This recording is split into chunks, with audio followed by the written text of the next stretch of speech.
Completing a thorough financial assessment, Mhm. how would you suggest people start that process?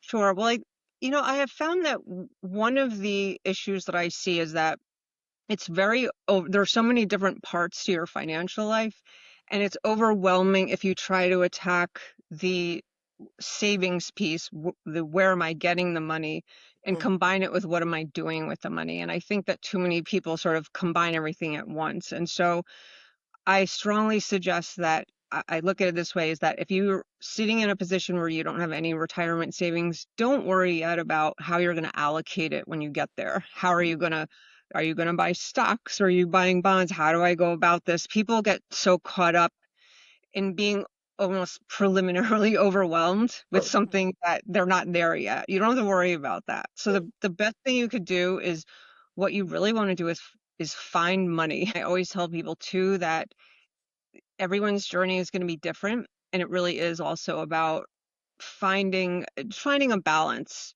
Um, Depending on where you are, you don't want to go from one extreme to another. I talk a lot in one of my webinars about behavioral finance, and I also know people who are extreme savers. And by extreme, I mean they're not having any fun. They don't, they put everything away. They're so focused on saving for retirement because they're worried they're going to run out of money. So they don't do anything. They don't travel. And I watch one show on a particular streaming network, but that show then goes off season for a year at a time. And I'm like, why are we paying for this?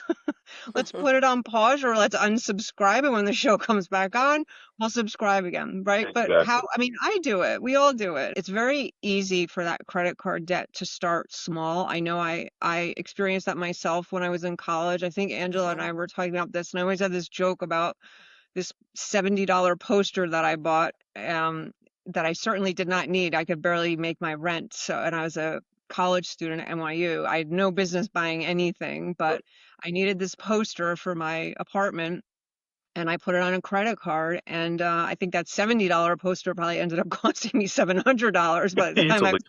I was done with it.